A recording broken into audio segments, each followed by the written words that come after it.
Hello दोस्तों, फिर से एक बार हम लोग देखते हैं सोलर सिस्टम को।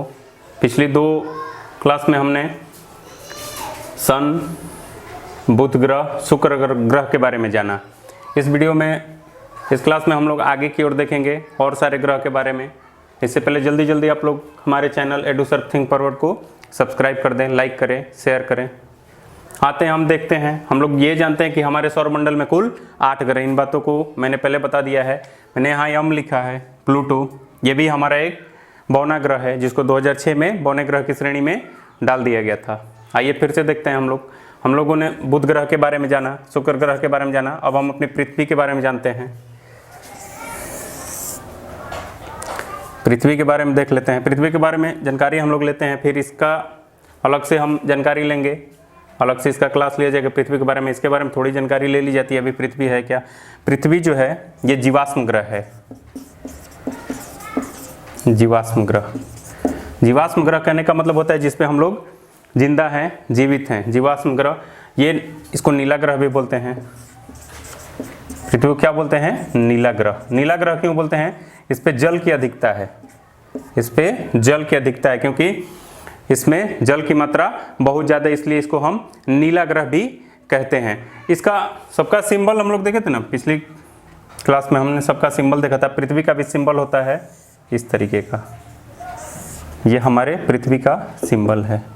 इसको हम लोग जीवाश्म ग्रह बोलते हैं, नीला ग्रह भी बोलते हैं, क्योंकि जल इस पे क्या है, जल की मात्रा बहुत ज़्यादा है। पृथ्वी का आयतन कितना है? आयतन जो है, सभी ग्रह का अपना अपना आयतन है। 4 ग्रह हम लोग जानते हैं ना कि 4 ग्रह जो है सॉलिड स्टेट में है और 4 ग्रह हमारा गैसीय स्टेट में है। पृथ्वी का आयतन है 1.08 गुना 10 का पावर 1.08 गुना 10 का पावर 3 किलोमीटर क्यूब। इसका आयतन है। आप लोग नोट करते जाइए आयतन।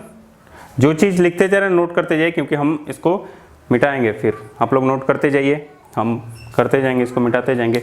इसको जीवाश्म ग्रह क्यों बोलते हैं? क्योंकि इस पे जीव जीवित हैं, मतलब हम मानव, इस पे हमारा जीवन काल है, इसलिए हम इसको जीवाश्म ग्रह बोलते हैं। नीला ग्रह इसलिए बोलते हैं क्योंकि इस पे पानी की अधिकता ज़्यादा है। इसको इरेज करते हैं। Okay sir.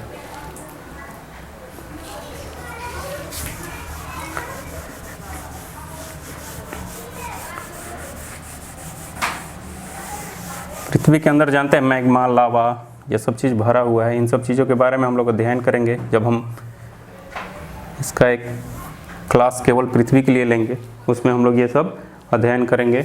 इसका एक क्लास पृथ्वी का अलग से क्लास लिया जाएगा, इसमें हम हर चीज़ के बारे में, इसके बारे में क्या है, कैसे है, पर्वत, पठार, भूमि, इन सब के बारे में अध्ययन करेंगे। इसका प्लायन वेग जो होता है,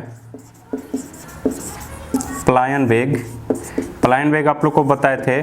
प्लायन वेग होता है कि किसी भी ग्रह पे एक चाल, प्लायन वेग जो होता है किसी भी ग्रह के लिए, अगर एक सापेक्षिक चाल में किसी वस्तु को छोड़ा जाए ना, तो वो वस्तु वापस लौट के नहीं आती है, अंतरिक्ष में चली जाती है। वही वेग कहलाती है प्लायन वेग। वह वेग कहलाती है प्लायन वेग। इंग्लिश में बोलते हैं इसको एस्केप वेलोसिटी।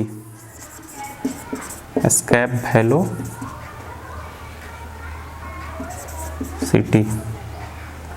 एस्केप वेलोसिटी इसको अंग्रेजी में बोलते हैं। पृथ्वी का होता है 11.2 किलोमीटर पर सेकेंड। अगर हम पृथ्वी पे खड़े होकर, अपने भूमि पे खड़े होकर किसी वस्तु को 11.2 किलोमीटर पर सेकेंड की रफ्तार से अगर ऊपर की तरफ फेंके ना, तो फिर से वापस हमारे पृथ्वी पर लौट के नहीं आएगी, वो अंतरिक्ष में चली जाएगी। इसका परिक्रमण काल देखते हैं। ये परिक्रमण काल कहलाता है। परिक्रमण काल क्या कहलाता है? कि सूर्य को परिक्रमा करने में लिया गया समय, या सूर्य को कितने दिन में परिक्रमा करती है, सूर्य को परिक्रमा करने में लिया गया समय कहलाता है परिक्रमण काल। ये सूर्य को लगभग 365 दिन, ये तो सभी लोग जानते हैं, 365 दिन 6 घंटा लगाती है सूर्य को एक चक्कर लगाने में। सूर्य का चक्कर ये 365 दिन और 6 घंटे में लगाती है। इसका एक उपग्रह भी है। इसका एक उपग्रह, इसके उपग्रह का नाम है चंद्रमा। इसके उपग्रह का ही नाम है चंद्रमा। लेकिन जितने भी उपग्रह हैं ना, जितने भी ग्रह के उपग्रह हैं, उन सभी को हम चंद्रमा ही बोलते हैं, उन सबको मून ही बोलते हैं। अगर बोले कि शनि के कितने चंद्रमा हैं, बृहस्पति के कितने चंद्रमा हैं, मंगल के कितने चंद्रमा हैं, तो लेकिन पृथ्वी का एक उपग्रह है जिसका नाम ही चंद्रमा दे दिया गया है, क्योंकि यहीं से उपग्रह की संख्या शुरू हुई है। इससे पहले न शुक्र के पास उपग्रह था ना बुध के पास कोई उपग्रह था। पृथ्वी से उपग्रह की संख्या शुरू हुई और इसके उपग्रह का नाम ही चंद्रमा, उपग्रह को ही चंद्रमा बोलते हैं, बाकी सबका अलग अलग नाम दिया गया है। इसके सभी उपग्रह जो होते हैं ना वो चंद्रमा कहलाते हैं, जितने उपग्रह हैं वही चंद्रमा कहलाते हैं, लेकिन पृथ्वी का उपग्रह को ही हम लोग चंद्रमा बोल दिए हैं।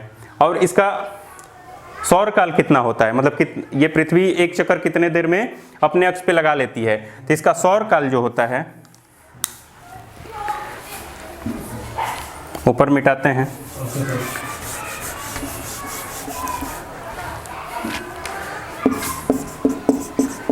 इसका सौर काल जो होता है वो 24 घंटे का होता है। पृथ्वी अपने अक्ष पर 24 घंटे में एक चक्कर लगा लेती है। परिक्रमण काल जो होता है 365 दिन 6 घंटा, 6 घंटा जुड़ जुड़ कर 4 साल में एक दिन में 24 घंटा, 24 घंटे में एक सौर काल होता है। तो ये क्या करती है ना कि 6 घंटा जुड़ करके हर चौथे साल में हमारा एक लीप ईयर आता है, यही हो जाता है लीप ईयर, लीप वर्ष जिसको बोलते हैं। ये 366 दिन का हो जाता है। यही जो है ना, ये 6 घंटा जुड़ के एक दिन बढ़ा देता है, 4 साल में 6 घंटा जोड़ के एक दिन बढ़ा देता है। आगे देखते हैं।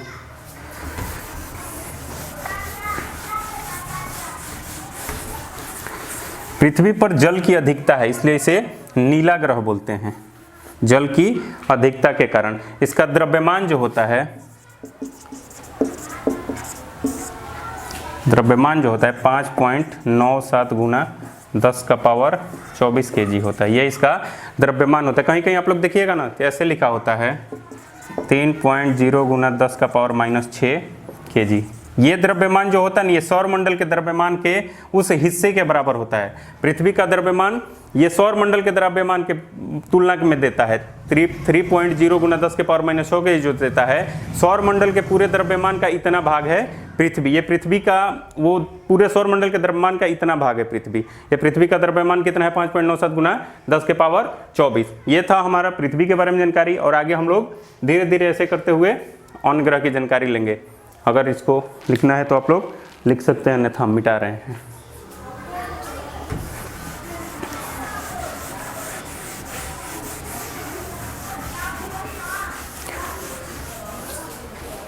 अब आते हैं हम लोग मंगल के बारे में जानते हैं। मंगल ग्रह, इसको इंग्लिश में बोलते हैं मार्स प्लैनेट। प्लैनेट है, इसको क्यों बोला गया, सभी ग्रह को प्लैनेट क्यों बोला गया, क्योंकि ये सूर्य के चारों तरफ घूमते हैं। और यूनान में प्लैनेट का मतलब होता है इधर उधर घूमना। यूनान वर्ड, ये यूनानी वर्ड है प्लैनेट।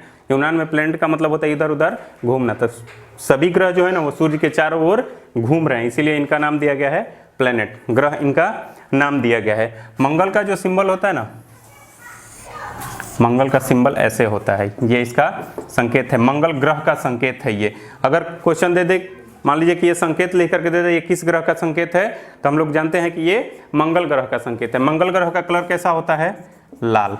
मंगल ग्रह लाल कलर का होता है। ये सूर्य की रोशनी के कारण लाल नहीं है, ये आयरन ऑक्साइड की अधिकतम मात्रा है इसमें। आयरन ऑक्साइड की मात्रा जो है ना मंगल ग्रह पे सबसे ज्यादा है, इसलिए इसको लाल ग्रह करते हैं। पृथ्वी के बाद अगर किसी ग्रह पे जीवन देखा जा रहा है ना, वो मंगल ग्रह ही है। हमारे एलन मस्क जो हैं, हमारे जो अभी स्पेसएक्स के मालिक जो हैं एलन मस्क, उन्होंने 2025 तक इस पे मानव भेजने के बारे में सोचा है कि 2025 तक हम इन मानव को भेज सकते हैं। तो हमारा इस पे लाल ग्रह पे जाने का एक ही मकसद है। ऐसा होता है ना कि जब हम लोग पृथ्वी के साथ इतना व्यवहार गलत कर रहे हैं कि धीरे धीरे ये खत्म होते जा रही है, तो दूसरा घर की तलाश हम लोग कर रहे हैं। तो दूसरा घर जो अभी तक तलाशने में जो हम लोग सब सक्सेस पाए हैं वो है मंगल ग्रह।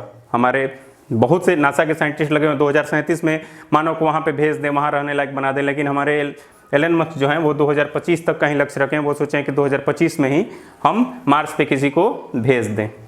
तो मार्स का ये सिंबल है, आप लोग को एक एक चीज़ नोट कराते जा रहे हैं। और ये इसके 2 उपग्रह हैं। मंगल के कितने हैं, 2 उपग्रह, 2 उपग्रह। एक का नाम है फोबोस और दूसरे का नाम है डिबोस। इसके 2 चंद्रमा है। मंगल के जो है ना वो 2 चंद्रमा, उपग्रह को मून भी बोलते हैं। हमारे पृथ्वी को वो डायरेक्ट मून ही बोल देते हैं, लेकिन मंगल के किसी भी ग्रह के उपग्रह को मून ही बोलते हैं। अगर क्वेश्चन आ जाए कि बृहस्पति का सबसे बड़ा मून कौन है, बृहस्पति का सबसे बड़ा चंद्रमा कौन है, तो क्वेश्चन में ही कुछ बच्चा ना घबरा जाता है ना कि चंद्रमा बोल दिया, चंद्रमा तो हमारे पृथ्वी का उपग्रह है। ऐसा कुछ नहीं है। बोल दे कि which is the largest planet, moon of Jupiter. तो मून कहने का वर्ड होता है कि मून का कहने का मतलब होता है उपग्रह, वो प्राकृतिक उपग्रह है। तो जो भी प्राकृतिक उपग्रह है ना उनको हम लोग मून भी बोलते हैं, चंद्रमा भी बोलते हैं। वो अब अलग सी बात है कि हमारे पृथ्वी के उपग्रह को ही चंद्रमा नाम ही दे दिया गया है। तो इसके दो उपग्रह हैं, फोबोस और डिबोस, जो कि इसके इर्द गिर्द चारों ओर घूमते रहते हैं। जैसे चंद्रमा पृथ्वी के चारों ओर घूमती रहती है, वैसे फोबोस और डिबोस भी इसके चारों ओर घूमते रहते हैं। धीरे धीरे फोबोस का गुरुत्वाकर्षण बल कम होने के कारण और मंगल ग्रह के गुरुत्वाकर्षण बल ज्यादा होने के कारण धीरे धीरे ये ना एक समय आते आते फोबोस जो होगा वो लाल, ये क्या बोलते हैं, मंगल ग्रह में समाहित हो जाएगा। वो मंगल ग्रह में समाहित हो जाएगा। भविष्य में हो सकता है कि मंगल ग्रह के लिए भी एक ही उपग्रह बचे जिसका नाम बचेगा डिबोस। तो आगे हम लोग देखते हैं इसके बारे में, इसके आयतन के बारे में देखते हैं, इसके घनत्व के बारे में देखते हैं। फोबोस और डिबोस इसके दो उपग्रह हैं, आप लोग नोट करते चलिएगा। सबसे पहले आते हैं इसका आयतन। आयतन होता है भार। आयतन को हम लोग बोलते हैं भार नहीं, वॉल्यूम। आयतन को बोलते हैं वॉल्यूम। इसका आयतन है 1.63 गुना 10 का पावर 11 किलोमीटर पर क्यूब। इसका आयतन है, इसका वॉल्यूम है 1.63 गुना 10 का पावर 11 किलोमीटर क्यूब। और इसका जो प्लाइन वेग है, इसका प्लाइन वेग है 5.02। प्लाइन वेग जो है 5.02 किलोमीटर पर सेकेंड। इस पे 5.02 किलोमीटर पर सेकेंड की रफ्तार से अगर कोई वस्तु को हम फेंके या कोई छोड़ दें वस्तु को, तो फिर वो अंतरिक्ष में चली जाएगी, वो हमारे पास वापस नहीं आएगी। इसका परिक्रमण काल जो होता है ना, इसका परिक्रमण काल जो होता है वो लगभग होता है 687 दिन के बराबर। मतलब पृथ्वी के दुगना है। ये पृथ्वी के दुगने समय में सूर्य का एक चक्कर लगाती है। इसका परिक्रमण काल होता है 687 दिन का। पृथ्वी के दुगने समय में एक चक्कर लगाती है। अगर जैसे हम लोग का बर्थडे 1 साल पे आता है ना, जन्मदिन हम लोग मनाते हैं, तो पृथ्वी पर हमारा जन्मदिन आता है 1 साल पर, तो चंद्रमा पर वो 1 साल 2 साल के बराबर हो जाएगा। 687 दिन के बाद आएगा हमारा जन्मदिन। और इसके बाद इसका भी जो अपने अक्ष पे घूमने का समय है, अपने अक्ष पे जो घूमती है ना, वो सौर दिवस जिसको बोलते हैं, इसका भी सौर दिवस जो है ये भी 24 घंटा 39 मिनट का लगभग होता है। ये भी पृथ्वी से बहुत ज्यादा भिन्न नहीं, इसलिए इस पे देखा जा रहा है कि हाँ इस पे जीवन संभव ये बहुत ज्यादा है। इस पे ना सबसे बड़ा हमारे सोलर सिस्टम का, हमारे सौर मंडल का सबसे बड़ा पर्वतमाला इसी पर है, निक्स ओलंपिया जिसका नाम है। सोलर सिस्टम का सबसे बड़ा पर्वतमाला निक्स ओलंपिया जो है वो मंगल ग्रह पे ही है।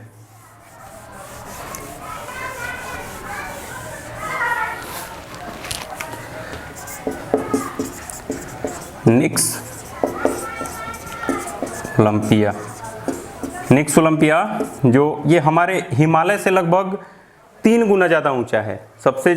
सबसे ऊंचा पर्वत, अगर क्वेश्चन आ जाए कि सोलर सिस्टम का सबसे ऊंचा पर्वत कहाँ है, तो वो मंगल ग्रह पे। उसका नाम क्या है, तो निक्स ओलंपिया। इसकी ऊंचाई लगभग है 22 किलोमीटर। इसकी ऊंचाई लगभग है 22 किलोमीटर। हमारे हिमालय के 8,850 है, लेकिन निक्स ओलंपिया की ऊंचाई जो है वो 22 किलोमीटर है। इसका परिक्रमण काल हम लोग समझ गए, सौर दिवस समझ गए। अब देखते हैं इसका द्रव्यमान। इसका द्रव्यमान देखते हैं, इसका द्रव्यमान कितना होता है। द्रव्यमान का मतलब होता है भार, यह कितना भारी है। इसके द्रव्यमान का मतलब होता है भार।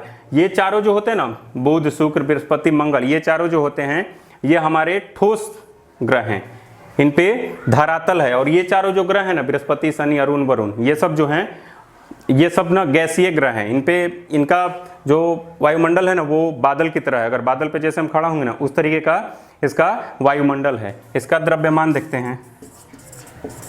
द्रव्यमान मतलब भार। हमारे मंगल ग्रह का द्रव्यमान जो है, ये सबसे ऊंची पर्वत चोटी निक्स ओलंपिया इसी पर है। इसका द्रव्यमान जो है कितना, 6.41 गुना 10 का पावर 23 kg, ये इसका द्रव्यमान है। ठीक है, तो इतना हम लोग मंगल ग्रह के बारे में जाने। मंगल ग्रह जो है ये दूसरा जीवाश्म ग्रह बन सकता है, इस पे ये सब सर्च चल रहा है। नासा ने, हम लोगों ने मंगलयान भेजा है, नासा ने कई स्पेस से अपने स्पेस सेंटर से कितने अंतरिक्ष यान इस पे भेजा है। हमारे एलन मस्क भी इस पे अपना प्रोजेक्ट 2025 में तैयार किए हैं ताकि हम मंगल ग्रह पे अपना जीवन ढूंढ सके। इसका सिंबल ये है। इतना समझ गए आप लोग मंगल ग्रह के बारे में, पृथ्वी के बारे में। अब आते हैं ये 4 ग्रह जो है ना, ये ठोस ग्रह और ये गैसीय ग्रह, इन दोनों के बीच में ये 4 ग्रह को, जो 4 ग्रह इधर 4 ग्रह उधर दिखेगा ना, इन दोनों के बीच में कुछ पत्थर से या गैसीय सब कुछ लगे, इसको बोलते हैं एस्ट्रॉयड। इसको बोलते हैं एस्ट्रॉयड।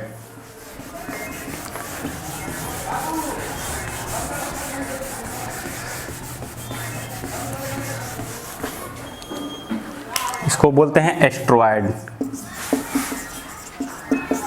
एस्ट्रॉयड का मतलब होता है क्षुद्र ग्रह। क्षुद्र ग्रह, हम लोग सुने हैं ना कि पृथ्वी की ओर कोई बड़ा सा चट्टान आ रहा है।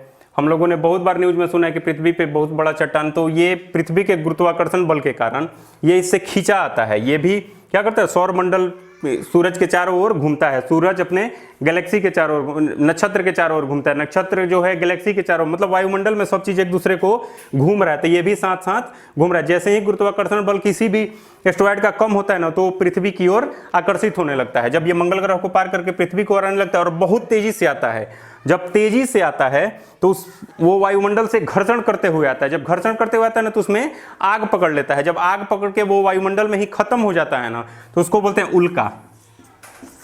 आग पकड़ के जब वायुमंडल में खत्म हो जाता है तो उसको बोलते हैं उल्का। अगर वो पृथ्वी के धरातल से, पृथ्वी के वायुमंडल को पार करके जब पृथ्वी के धरातल पे टकराता है ना, तो उसको बोलते हैं उल्का पिंड।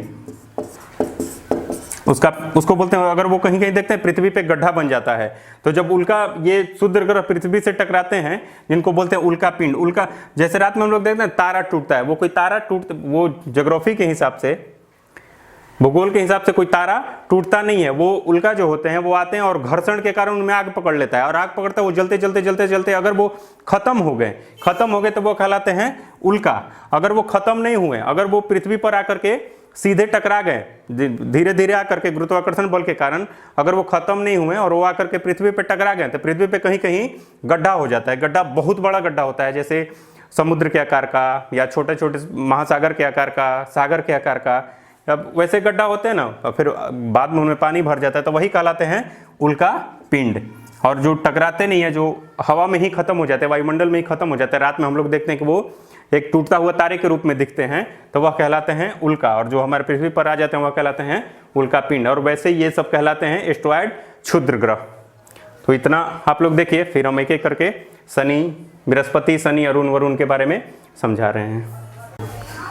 आगे देखते हैं क्षुद्र ग्रह के बाद बृहस्पति ग्रह के बारे में।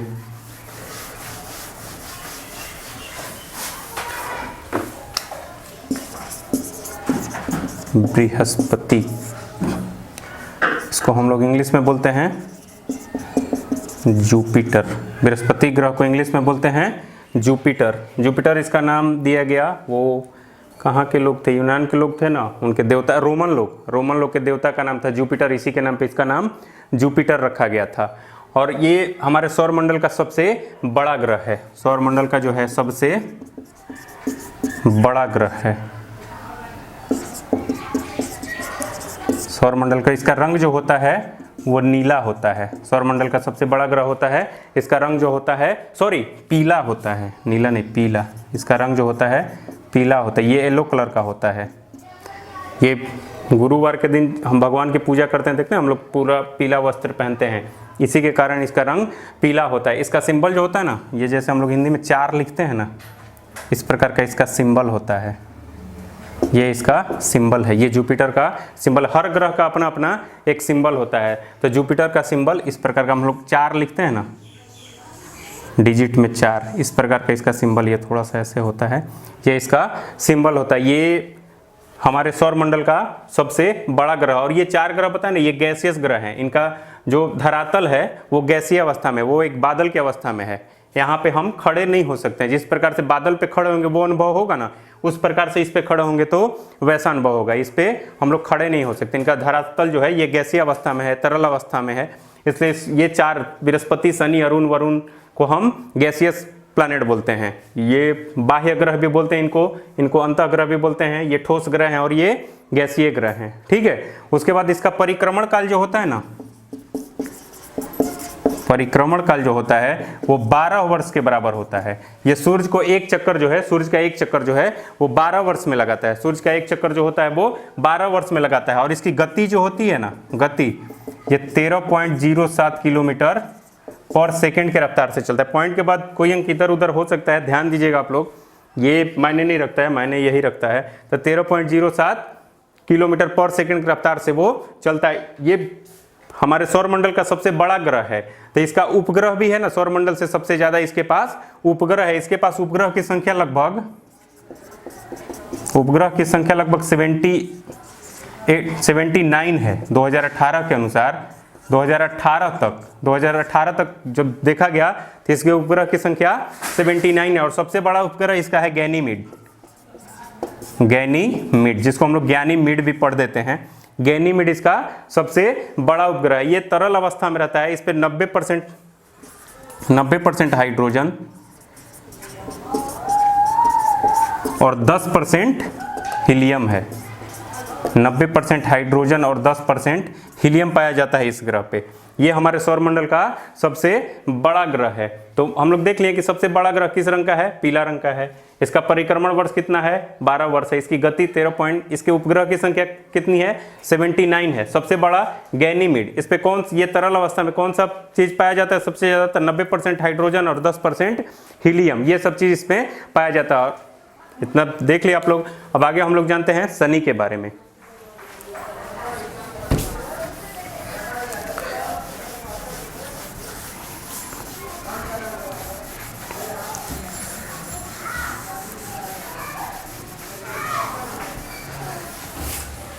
शनि के बारे में हम लोग देखते हैं। शनि के चारों ओर देखते हैं एक रिंग बना होता है, ठीक है। शनि के चारों ओर एक रिंग बना होता है। शनि को इंग्लिश में बोलते हैं सैटर्न। शनि को इंग्लिश में बोलते हैं सैटर्न। और इसको ना हम लोग सौरमंडल के काला ग्रह के नाम से भी जानते हैं। ये जो है ये काला ग्रह है, ये काला ग्रह है। इसका सिंबल जो होता है ना, इसका सिंबल इस प्रकार से होता है। शनि का जो सिंबल होता है, ये सभी ग्रह का अपना अपना सिंबल होता है। तो शनि का सिंबल जो है इसका अपना सिंबल है। ये सूर्य को एक चक्कर लगाने में इसका परिक्रमण काल जो है, इसका परिक्रमण काल 29 वर्ष के बराबर होता है। इसका परिक्रमण काल जो है ये 29 वर्ष के बराबर होता है। इसके उपग्रह की संख्या, ये बृहस्पति के बाद सबसे बड़ा ग्रह है। इसका उपग्रह जो है, इसके उपग्रह की संख्या जो है वो 69 है। इसके उपग्रह की संख्या जो है 69 है। और सबसे बड़ा उपग्रह, शनि का सबसे बड़ा उपग्रह जिसका नाम है वो है टाइटन। ये सभी चीज देखिएगा ना, तो सब चीज हमारे ग्रह से नाम लिया गया है। टाइटन देखिएगा, घड़ी आता है इसी के नाम से। आप क्लस्टर नाम सुने होंगे, वो गैलेक्सी को मिला करके वर्ड बनता है क्लस्टर। 3 गैलेक्सी जब आपस में मिलते हैं तो क्लस्टर बनता है। वैसे कुछ चीज को मिला करके पल्सर बनता है। तो वो सब चीज जो ना हमारे सौरमंडल से लिया गया है। शनि पे ना एक वर्ष जो होता है ना, हमारे पृथ्वी का एक वर्ष शनि के 30 वर्ष के बराबर होता है। हमारा पृथ्वी पर जो एक साल होता है ना, वो शनि के 30 साल, हमारे पृथ्वी का एक साल शनि के 30 साल के बराबर होता है। शनि का प्लायन वेग जो होता है ना, प्लायन वेग आप लोग समझते हैं, एस्केप वेलोसिटी। एस्केप वेलोसिटी जो होता है ना, किसी भी वस्तु को किसी भी ग्रह से जब छोड़ा जाता है तो एक पार्टिकुलर स्पीड में जब छोड़ दिया जाए ना, तो वो लौट करके हमारे पास वापस नहीं आएगा। अगर वो अंतरिक्ष में चला जाएगा, कितना स्पीड से छोड़े है ना, वही कहलाता है एस्केप वेलोसिटी। पृथ्वी के लिए 11.2 है, किसी ग्रह के लिए अलग है, किसी ग्रह के लिए अलग है। सब ग्रह का अपना एस्केप वेलोसिटी अलग अलग होता है। एस्केप वेलोसिटी होता क्या है कि जब किसी वस्तु को हम छोड़ते हैं, मतलब कि उसको छोड़ दें अगर उस स्पीड से, तो वो लौट करके हमारे पास वापस नहीं आएगा। तो वही चीज कहलाता है एस्केप वेलोसिटी। तो शनि की एस्केप वेलोसिटी जो होती है ना, वो 35.5 किलोमीटर। इसका जो पलायन वेग होता है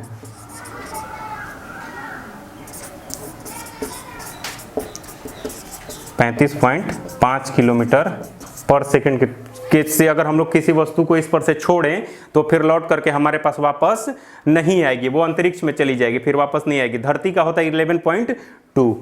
आगे देखते हैं, शनि के बाद फिर हमारा कौन सा ग्रह है? यूरेनस। आप लोग नोट करते चले।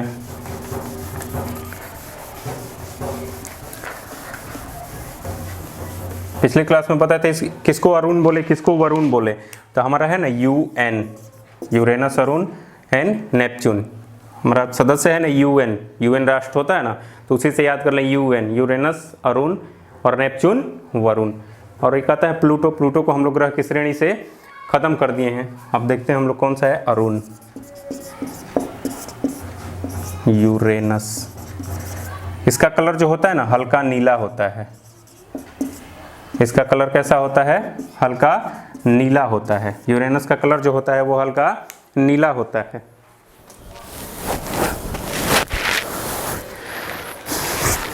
यूरेनस का कलर हल्का नीला होता है और इसका संकेत जो होता है ना, इसका सिंबल इस प्रकार से होता है। इसका यूरेनस का ये सिंबल है। हर ग्रह का अपना अपना सिंबल होता है, यूरेनस का ये सिंबल है। ये भी जो है ना, ये भी एक गैसियस प्लानेट है। इसको ना गैस जेंट, इन सबको ना गैस जेंट बोलते हैं, रेड जेंट बोलते हैं। इस पे ना हम खड़े नहीं हो सकते, इस पे हमारा धरातल नहीं। ये चारों planet, Jupiter, Saturn, Uranus, Neptune, इस पे हम खड़े नहीं होते, ये गैसियस स्टेट में है। ये चारों जो प्लानेट हैं वो गैसियस स्टेट में। इसका कलर कैसा होता है? हल्का नीला। इसकी खोज की थी ना विलियम हर्शेल ने। इसकी खोज जो है, इस ग्रह को पहली बार दूरबीन से देखा गया था। इससे पहले सोचिए किसी ग्रह को दूरबीन से नहीं देखा गया था, वो बैठ करके देखा जा रहा था। गैलीलियो गैलीली जो है ना, वो दूरबीन से इसको, विलियम हर्शेल जो थे, वो जब दूरबीन का आविष्कार हुआ उसके बाद हर्शेल ने इसको 13 मार्च 1781 को 13 मार्च 1781 को इसकी खोज की। किसने? विलियम हर्शेल ने। William Herschel. ये ना कोई भी ग्रह जो है, जिस ग्रह को पहली बार देखा गया दूरबीन के माध्यम से, वो था अरुण। पहली बार किसी ग्रह को दूरबीन के माध्यम से देखा गया, यह भी सवाल आ सकता है कि पहली बार किसी ग्रह को दूरबीन के माध्यम से देखा गया, वह था अरुण ग्रह। कब? तो 1781 ईस्वी में दूरबीन से देखे जाने वाला ये पहला ग्रह है। इसके उपग्रह की संख्या जो है, इसका उपग्रह जो है ये 27 है। इसके उपग्रह जो हैं वो 27 है। इसका परिक्रमण काल, ये कितने दिन में सूर्य का एक चक्कर लगाता है? वो 84 वर्ष होता है। इसका परिक्रमण काल जो होता है वो 84 वर्ष के बराबर होता है। जैसे हम लोग एक वर्ष में सूर्य का एक चक्कर लगा लेते हैं ना, तो ये 84 वर्ष लगाता है। ये 84 वर्ष लगाता है सूर्य का एक चक्कर लगाने में। इसका प्लायन वेग जो होता है ना, इसका प्लायन वेग जो होता है 21.3 किलोमीटर पर सेकंड होता है। अगर हम इसके स्पीड से इस पर से कोई वस्तु को छोड़े ना, तो ये फिर अंतरिक्ष में चली जाएगी, वापस नहीं आएगी। इसका द्रव्यमान जो होता है, ये कितना भारी है, ये इसका, वो मिटा करके लिखते हैं, आप लोग नोट करते चले थोड़ा स्पीड में।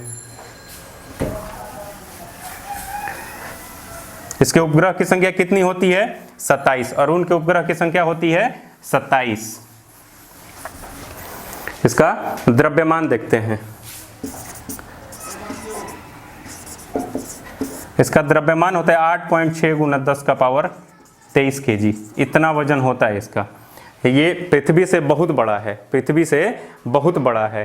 इसका द्रव्यमान कितना है? 8.6 गुना 10 का पावर 23 kg। इसका आयतन कितना है? यूनिट लिखे है ना, हाँ। आयतन कितना है? ये 6.8 गुना 10 का पावर 23 किलोमीटर क्यूब। इसका आयतन जो है 10 का पावर 6.8 गुना 10 का पावर 23 तो ऊपर 13 किलोमीटर पर क्यूब था इसका आयतन, जिसको वॉल्यूम बोलते हैं। इसकी परिक्रमण गति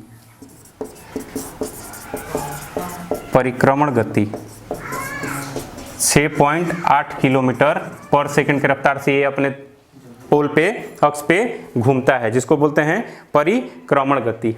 नोट करना है, आप लोग नोट कर सकते हैं, जो वीडियो में देख रहे हैं वो भी नोट कर सकते हैं।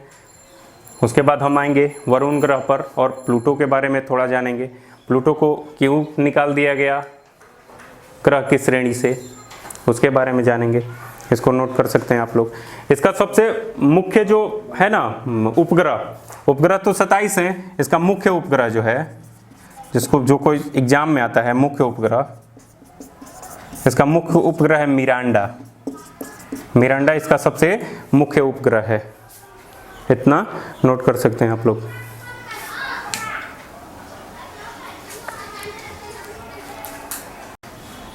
आइए अब देखते हैं वरुण के बारे में। वरुण के बारे में तो हम लोग जान गए। अरुण और वरुण दोनों हल्के नीले कलर का है, कुछ थोड़ा सा नीला है और वरुण जो है वो ज़्यादा नीला है। तो आइए अब वरुण के बारे में देखते हैं, वरुण ग्रह के बारे में। वरुण, इसको इंग्लिश में बोलते हैं नेपच्यून। ये सूर्य से सबसे दूर का ग्रह है, सबसे दूर का ग्रह। ये भी नीला ही है, ये गहरा नीला दिखता है। जैसे पृथ्वी हमारी नीला दिखती है, अरुण हमारा हल्का नीला दिखता है, और वरुण जो है ना ये गहरा नीला दिखता है। ठीक है, वरुण कैसा दिखता है? गहरा नीला। ये पृथ्वी से सूर्य से 8वां ग्रह है। ये सूर्य से 8वां ग्रह है। इसका सिंबल जो होता है ना, इसका सिंबल ये होता है, ये क्रॉस का साइन दे करके ऊपर एक टोपी पहना दीजिए और ऊपर एक सर्कल बना दीजिए। ये हमारा सिंबल है वरुण ग्रह का। वरुण ग्रह का परिक्रमण काल जो होता है ना, परिक्रमण काल, ये सूर्य को एक चक्कर लगाने में 165 वर्ष लेता है। सूर्य को एक चक्कर घूमने में 165 ईयर्स लेता है। सूर्य को एक चक्कर लगाने में 165 वर्ष लेता है। ये सूर्य से जितनी दूरी पृथ्वी के है ना, उससे 30 गुना ज़्यादा दूर है। ये सूर्य से पृथ्वी की जितनी दूरी है उससे 30 गुना ज़्यादा ये दूर है। इसके उपग्रह की संख्या जो है ना, इसके उपग्रह 13 हैं। इसके उपग्रह 13 हैं। उपग्रह को हम लोग इंग्लिश में बोलते हैं मून। अगर क्वेश्चन आ जाए कि how many moons of Varun, Neptune, Neptune के कितने मून हैं, नेपच्यून के कितने चंद्रमा हैं, तो अभी बताए थे ना कुछ देर पहले कि हम उपग्रह को ही चंद्रमा बोलते हैं। वो अलग बात है कि पृथ्वी के उपग्रह के नाम, उपग्रह को ही उसका नाम ही चंद्रमा दे दिया गया है, लेकिन जितने भी उपग्रह हैं ना उन सबको हम लोग चंद्रमा ही बोलते हैं। उनका नाम अलग अलग हो सकता है, जैसे ज्ञानीमीड बोलें, जैसे टाइटन बोले शनि का उपग्रह, तो हम लोग उसको मून बोलते हैं, लेकिन पृथ्वी का जो उपग्रह है उसका नाम चंद्रमा ही दे दिया गया है। ठीक है, तो इसका कितना उपग्रह है? 13। इसके उपग्रह की संख्या कितना है? 13। ये ना पृथ्वी जो ये है ना, सूरज से इतना दूर है, इतना दूर है कि यह ठंडा है। सूरज से इतना दूर है कि यह ठंडा ग्रह है, यहाँ हमेशा बर्फ जमी रहती है। इसका प्लायन वेग जो होता है ना, इसका प्लायन वेग जो होता है 23.5 किलोमीटर पर सेकंड होता है। इस ग्रह से अगर हम 23.5 किलोमीटर पर सेकंड की रफ्तार से कोई वस्तु को छोड़ें तो फिर वो वापस लौट के नहीं आएगी, वो अंतरिक्ष में चली जाएगी। इसका प्लायन वेग कितना बताएं? 23.5। और इसका आयतन जो होता है ना, आयतन, वॉल्यूम 6.25 गुना 10 का पावर 13 किलोमीटर क्यूब होता है इसका वॉल्यूम। इंग्लिश में इसको बोलते हैं वॉल्यूम और हिंदी में बोलते हैं इसको आयतन। इसका आयतन कितना है? 6.25 इंटू 10⁻13 किलोमीटर पर क्यूब। और इसका जो द्रव्यमान है, द्रव्यमान को इंग्लिश में क्या बोलते हैं? द्रव्यमान को इंग्लिश में क्या बोलते हैं? मास। मास बोलते हैं द्रव्यमान को इंग्लिश में, क्या बोलते हैं? मास। इसका द्रव्यमान जो है 1.02 इंटू 10⁻26 kg। अगर क्वेश्चन आएगा ना, मान लीजिए कि इंग्लिश में क्वेश्चन आए तो इस तरह देता है मास, और किसका पूछ रहा है? नेपच्यून। नेपच्यून का मास। तो नेपच्यून का मास कितना, ये इंग्लिश में इस प्रकार से लिखता है, mass of Neptune, mass of Jupiter, इस प्रकार से लिखते हैं। इसका द्रव्यमान है 1.02 इंटू 10⁻26 kg। और ये ठंडा क्यों रहता है? क्योंकि ये 30 गुना ज़्यादा दूर है पृथ्वी से। सूर्य की जितनी दूरी पृथ्वी के है उससे 30 गुना ज़्यादा जो है ये दूर है हमारे सूरज से। जितनी दूर पृथ्वी है उतना से 30 गुना ज़्यादा दूर है। और इसका क्या बोलते हैं, इसका ये कितने स्पीड से चल रही है, ये कितने स्पीड से चल रही है अपने अक्ष पे, ये इसका भी कोई स्पीड होगा ना, तो ये ना है ना 5.43 किलोमीटर पर सेकंड की स्पीड से चलती है। परिक्रमण गति जो है इसकी 5.43 किलोमीटर पर सेकंड की स्पीड से ये अपने अक्ष पे चल रही है। और इतना स्पीड से चलते हुए सूरज को कितने दिन में एक चक्कर लगाती है? तो 165 साल में ये एक चक्कर लगाती है सूरज का। समझ में आया? इसके उपग्रह की संख्या 13। अब आते हैं हम यम के बारे में देखते हैं, प्लूटो के बारे में देखते हैं। इसको नोट कर सकते हैं आप लोग। इसके बाद हम लोग यम के बारे में देखते हैं।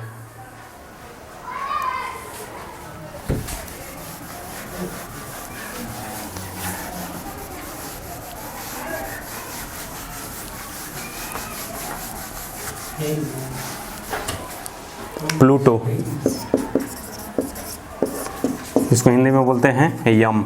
इसको ना ग्रह की श्रेणी से निकाल दिया गया है। कब निकाला गया है? 2006 में। 2006 में इसको ग्रह की श्रेणी से निकाल दिया गया। इसका एक और नाम है 13, 43, 40। इसका एक और नाम है। इसका सिंबल इस तरीके से लिखते हैं, P और L आपस में ये मिला हुआ है, इसको बोलते हैं प्लूटो। ये P और L आपस में मिला हुआ है, इसको बोलते हैं प्लूटो। इसका एक और सिंबल होता है इस प्रकार से, ये यहाँ से गोल। ये दोनों सिंबल जो है वो प्लूटो का है। कहीं ये दे देता है, कहीं ये सिंबल दे देता है।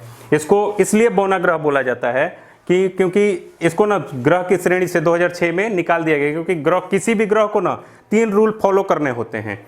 3 रूल फॉलो करने होते हैं। पहला, वो सूर्य के चारों ओर चक्कर लगाना चाहिए। दूसरा क्या होना चाहिए? उसका ग्रेविटेशनल पावर अधिक होना चाहिए ताकि वो गोल दिख सके। ग्रेविटेशनल पावर अधिक होने के कारण वो गोल दिख सके। और तीसरा एक और चीज होना चाहिए कि जिसका ग्रेविटेशनल पावर कम हो, किसी भी ग्रह के इर्द गिर्द जो ग्रह घूमते हैं, अगर उनका ग्रेविटेशनल पावर कम हो तो उसको अपने अंदर समाहित कर लेना चाहिए। तो ये तीसरे रूल को फॉलो नहीं करता है। इसके अगल बगल जो भी छोटे छोटे इसके उपग्रह घूमते हैं, इससे बहुत ज़्यादा उनका गुरुत्वाकर्षण बल कम है और ये उसको अपने अंदर समाहित नहीं करता है। और ये क्या करता है? ये अंडाकार स्थिति में घूमता है। ये अंडाकार की स्थिति में घूमता है। ये सूर्य के साथ साथ वरुण के भी चक्कर काटता है। इसलिए इन सब चीज़ों को ध्यान में रखते हुए नासा के साइंटिस्ट और विश्व के सभी साइंटिस्ट ने मिल करके इसको ग्रह की श्रेणी से निकाल दिया गया। लेकिन 2015 में क्या हुआ कि इस पे जब देखा गया कि इस पे ना वो क्या बोलते हैं उसको, बर्फ का तूफान आया हुआ है। बर्फ का तूफान नहीं बोलते, भूकंप जो उस पे आता है, ज्वालामुखी फटता है, वो बर्फ का ज्वालामुखी फटा है उस पे। 2015 में देखा गया, उस पे शोध किया गया कि इससे कुछ दिन पहले हो सकता है इसके नीचे महासागर हो, इसके नीचे जल हो, इसके नीचे बर्फ का चट्टान बाहर निकला है, जो अभी इस अवस्था में कि हाँ वहां पे जीवाश्म हो सकती है। इसको देखते हुए 2022 में 2015 में इसकी देखी गई ना कि वहां पे 10 स्पॉट ऐसे मिले जहां से बर्फ का ज्वालामुखी निकला। जैसे हमारे पृथ्वी से लावा निकलता है, मैग्मा निकलता है, लेकिन यम पे देखा गया 2015 में यहाँ पे बर्फ की ज्वालामुखी निकली। बर्फ की ज्वालामुखी, इससे वहां वैज्ञानिकों के दिमाग में यह है कि हो सकता है इससे पहले यहाँ पे जीव का अस्तित्व कुछ हो या भविष्य में जीवन इस पे संभव हो सके। इस पे 2022 में अभी चर्चा में चला था कि हाँ इस पे जीवाश्म संभव हो सकता है। क्यों? क्योंकि वहां पे 10 ऐसे स्पॉट देखे गए हैं, 10 स्थान ऐसे देखे गए हैं जहां पे बर्फ की ज्वालामुखी निकली है। तो इस प्रकार से हम प्लूटो के बारे में देखें और सभी ग्रह के बारे में देखें, क्षुद्र ग्रह के बारे में देखें, इसका सिंबल देखें, इसका आयतन कितना होता है, कब इसको बौने श्रेणी में रखा गया, सभी ग्रह के बारे में हम एक एक करके जान गए। सोलर मंडल के बारे में, सौर सिस्टम के बारे में हम लोग देखें, सोलर सिस्टम के बारे में, सौर मंडल के बारे में। अब अगले वीडियो में हम कुछ और जानकारी लेकर के आप लोग के सामने आएंगे। तब तक आप लोग हमारे चैनल एडुसर थिंक फॉरवर्ड को सब्सक्राइब करें, लाइक करें, शेयर करें। Thank you. जय हिंद।